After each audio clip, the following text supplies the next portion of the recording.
What are the Phoenix method? What is the book of methods? Let me explain. So,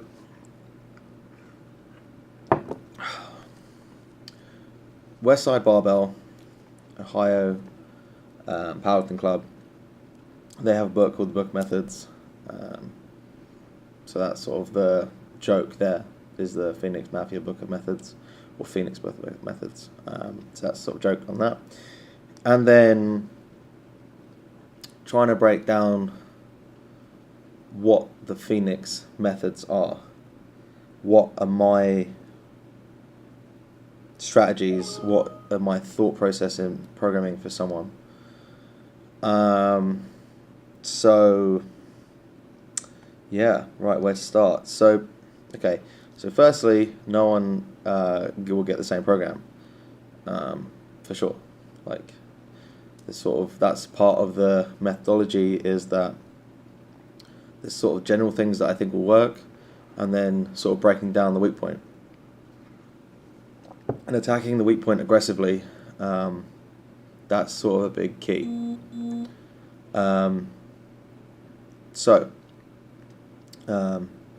People usually train 3-4 days a week. Most of the people that I coach either do squat, bench, and deadlift on one day, or squat and bench and overhead movement or similar, and then the day two is the deadlift. The reason that I found that to work is to prioritize the week and also consolidate stresses. So putting the more stressful things together, and then having the less specific movements to recover somewhat from those higher stressed days. So if you were someone that does a squat, bench, deadlift in the one session, which is pretty much the most specific thing you could do for powerlifting, might not be right for you. There might be reasons you don't do that, but if I have given you that, you're gonna be pretty beat up, and you're sort of nodding as I'm saying this because you're fucked afterwards. That makes sense. So the rest of the week, you're a little bit less stressed, and you sort of consolidate all the stresses and all the fatigue around this one day, or maybe 2 days, if that's the case, and then the rest of the week's slightly less sort of fatiguing. So the singles and back offsets, what is that about? Who does that? Does everyone do that? No. So the singles and back offsets have been used as a good way to load up the weight on the bar more frequently, get used to handling heavier loads, and also helps your back offsets feel lighter. Well, hopefully. In my experience, it has done. And sort of, it's a good litmus test for progress because it's the most specific thing. A single at 100% is more specific than a set at 10 at 65%. So it's more specific than that, therefore it's a better litmus test.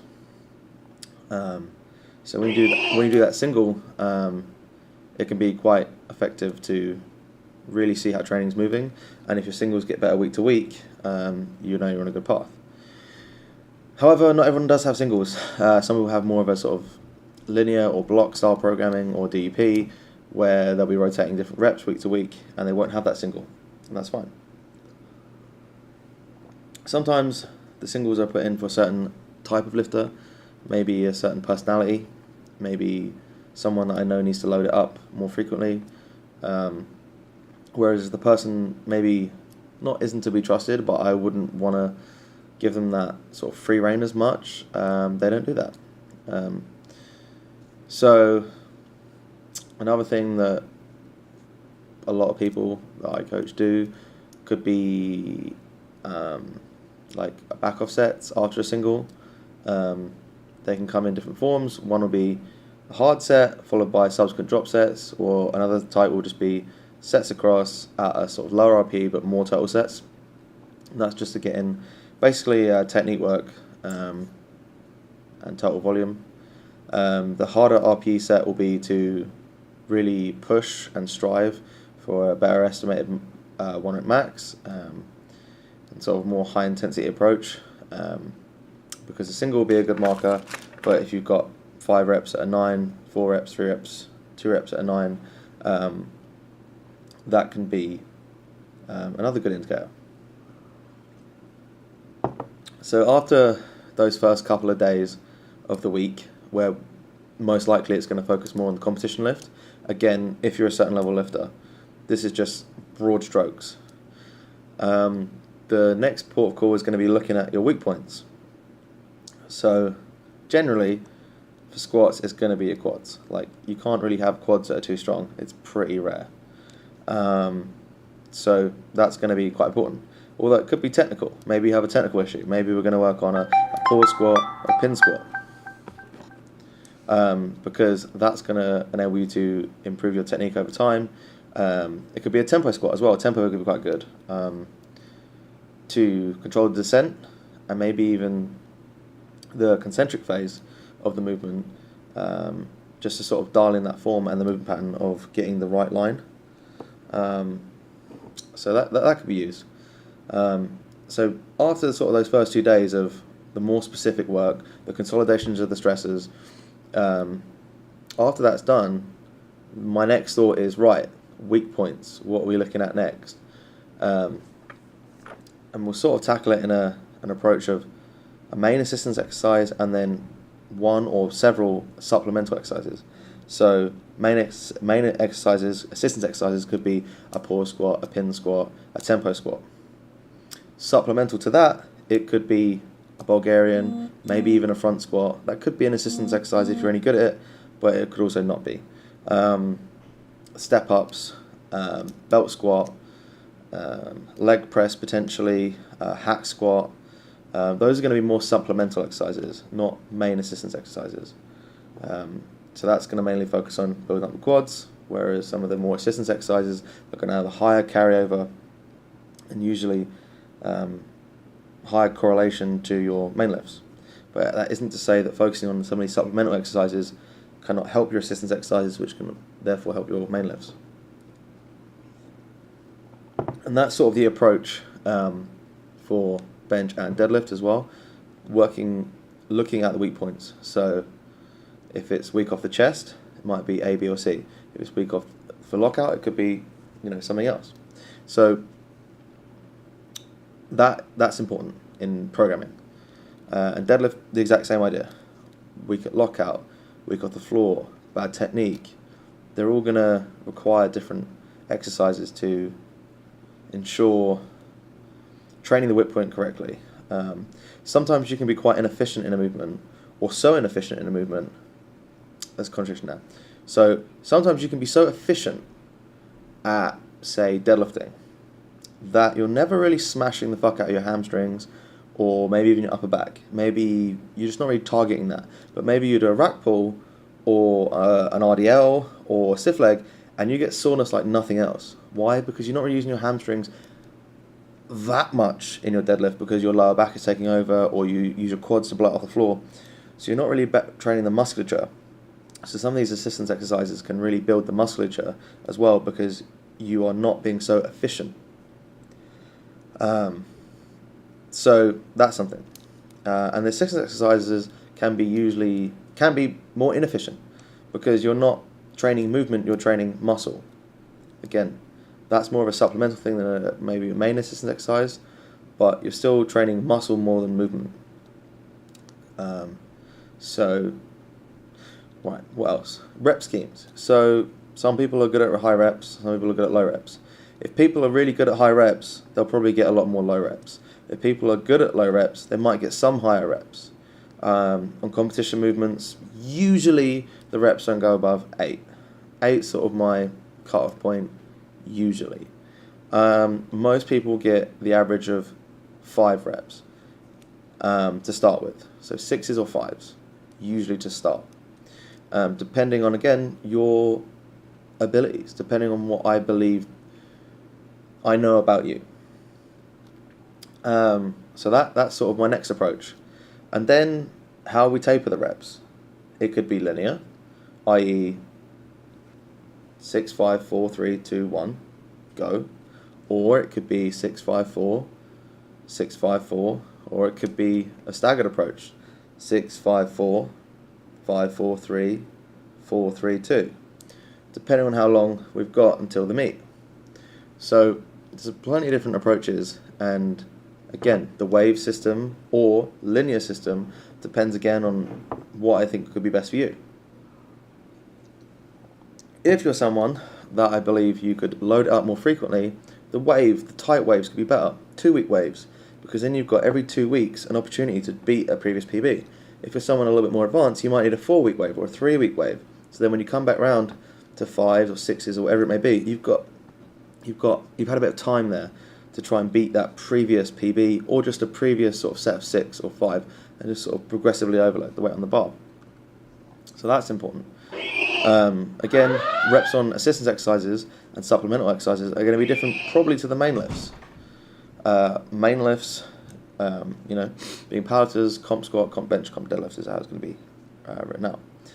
But your assistance exercises could vary in rep scheme. If it's a pause squat, or pause bench, or pause deadlift, the reps aren't going to be probably quite as high. Usually, again, sometimes I'm horrible, but usually probably not as high. The reason is the time under tension is a lot higher. If you're doing a 2 count below the knee pause deadlift, as an example, doing a set of 8 on that, the time you will have with the barbell will be ridiculous. So that in itself, pause length can be a what's the word I'm looking for? It can be something that can be changed over a time towards a meet that can in itself be linked to specificity. So you can have a 3 count pause to start with, and that will have some sort of hypertrophy effect because you're having 3 count, you're having 3 seconds time and attention. You can then tape that to a 2 and a 1, or whatever you may do. But you can actually use pause length to be more specific over time. So that's something to bear in mind. So the rep schemes for those won't be probably as high. Whereas a pin squat or a close grip or a stiff leg are probably more similar because it's more similar movement. The time taken to do the movement is more similar. But they'll generally be higher on the whole on those movements than a comp movement because the focus is more on building the weak point, building the musculature perhaps. It could be more of a strength issue rather than a musculature issue. So that's something to work on, or something I think about. The supplemental exercises, these are generally going to be higher. These are going to be 6+ reps, usually. Sometimes 10s. Military press for 10s. Push press, 10s. Maybe even a close grip touch and go. Maybe even a feet up close grip. Maybe even a spoto press. Maybe, there's been dumbbell presses, incline dumbbell presses, step ups. There's been many weird, odd movements. Leg press, one-legged leg press. These movements are less specific and really focus on musculature because that is the focus, is to build the muscles that move the weight. So that's the sort of thought process there, is having the less specific stuff really focusing on what the purpose is building the muscles. So that's the sort of supplemental stuff. And again, that builds your main lift, so don't sniff at it. When you see sets of 10 dumbbell press, well, don't sniff at it because that adds up. And over time, you might find that third piece or fourth piece, depending on your style of programming, it might start as a snatch grip stiff leg deadlift, and you think, what's that? You're doing sets of 10. And one day it's 6 sets of 10. That'll put you in a coma. That's a hard exercise. It's a horrible exercise. And then maybe that next block that you haven't taken seriously, so let's say block 1, snatch grip stiff leg deadlifts. Great example of something people don't really like doing. Or dumbbell press is even better example. Let's talk about dumbbell press. People don't do the exercise.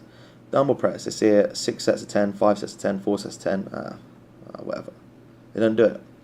Then next block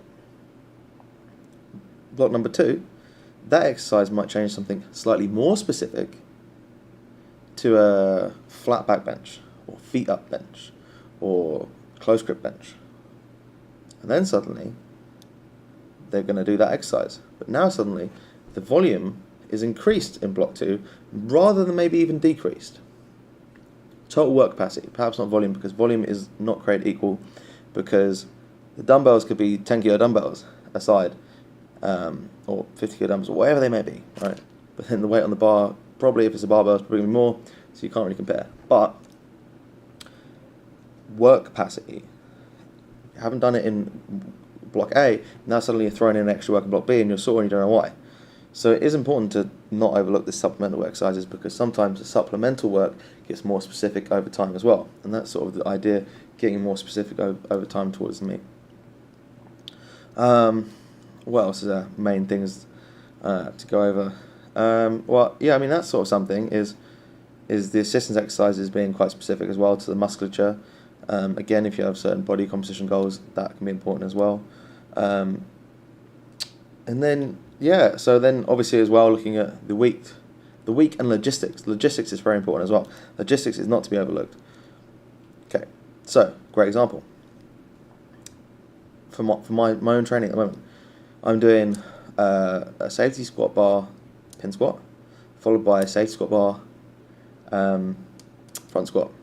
And then I was doing some bench, and then I was coming back and doing RDLs. Then I realised, what was the point of that and putting my good mornings on another day? Well, that doesn't make sense. Put the good mornings on the Tuesday, and then now I can do 3 exercises with the safe squat bar. I don't have to put it out and put it back in again. I don't have to all that stuff. It's all there, ready for me to do it. So that's logistics. So logistics are important, and that's something that you need to bring up with me. You know, if you can't be bothered to set up an incline, if you can't bother to set up an incline bench, if your gym hasn't got an incline bench and you can't bother to set it up, you need to tell me, because you are not doing work. You are now missing work. You are now not filling in your sheet correctly, potentially. You are not being honest with what you're doing, and you're not telling me. All it takes, if you say, I'm not doing incline bench because I do not have the facility for that, or it is a ball ache to set up, immediately that exercise changes, and now you're suddenly doing it. And doing 100% of something is better, doing 30% of something is better than doing 100% of nothing. So suddenly the exercise changes, and you start doing it.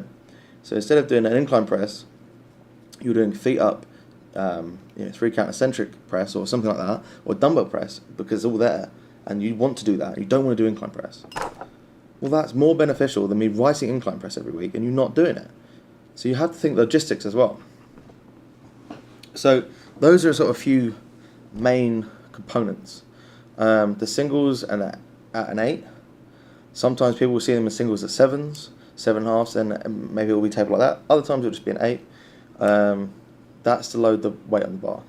Other times people have a double at an 8 because it's less specific, it's less weight, and you're probably less likely to fuck yourself up. So you might run with doubles at 8s for a little while to sort of have a little bit less weight on the bar, but still have those good litmus tests to see where you're at in your training, and also be loading the bar up on a regular basis. So that's something. One of the first ever huge successes I had with this style of programming was Chantel. Started working with her, and it was 6 weeks. She'd put 15, 20 kilos on a total in the gym, like that, and she hadn't made progress in 18 months. Why? Because she was like someone in her program, and she was loading up 4 to 6 days a week on singles and back offsets on different exercises. And she was repping her old maxes like it's nothing. She went from benching 52.5 to benching 65 within no time. She broke her foot, now she's on the mend, but she's extremely strong, extremely hard working, and she's going places. But this methodology had someone, I'm taking credit for it, before we all get all like that, but she hadn't progressed in 18 months. She started loading it up more frequently, doing more specific exercises to target her weakness, started enjoying training again, and she started smashing it. She's already on the way back with the foot thing, she's squatting again, and I'm really looking forward to seeing where she goes. But she was enjoying training again, she was enjoying loading up, she was enjoying it. And that enabled her to PB. The exercises to work on her weak points really helped. In a very short period of time, she made huge progress. A lot of people do really huge chunks of progress in a very short period of time by just following these basic things. Chaz, the Chazinator, he turned up with a 140 odd squat, 120 odd bench, or maybe less, and deadlift around 200 or something. And since then, in 6 months or less, he's now squatting 200 in as a single, benching 141, and deadlifting 230 odd in a very short period of time, using this methodology. So that's the sort of like underlying of how I think about programming, and obviously it varies from person to person. Some people train 3 days a week with 4 exercises, 3 days a week with 3 main exercises and assistance work. Some people 4 with 4 exercises, and others in between that as well. So it's it does vary from person to person, but these are some things for you to think about and maybe understand why you're getting certain things, my thought process of why you're getting certain things, and yeah, just working on that. But the big thing is working on your work capacity, building your work capacity up over time, being able to handle more work, not less work, and recovering from more work, and that will make you stronger. So these are a few things that have been, definitely beneficial to quite a few people. And yeah, just let me know if you have any questions whatsoever. But I want you to understand why I'm giving you certain exercises, certain rep ranges. Why are we doing this? What on earth is you doing now? Why am I doing this? Why am I doing 6 sets of 9? Last week I did 5 sets of 9. Or whatever it is. It's about building that work capacity to answer that question. But I want you to start thinking about your own training that you're getting and not taking it as gospel, and start questioning it and start thinking for yourself and knowing why you're getting certain things, because that will enable you and me to have better conversations about training, intellectually spar on things which will be much better for your training and mine, and that's the key. Not up for giving you some cookie cutter bullshit.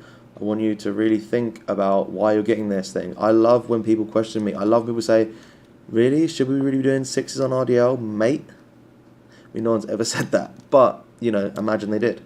I'd knock them out. No, I'm joking. But, no, I really enjoy when people have a lot of questions for me. I know most of you say, oh, I'm really sorry about the question. I really enjoy the questions. I like when people question what they give them, not take it for gospel. So anyway, I hope this was kind of helpful in maybe understanding of why your training is set up in certain ways, the sort of phasic structure of training over time, and what the sort of goal is over a period of time. Any questions, just give me a shout, and I'm more than happy to do another video.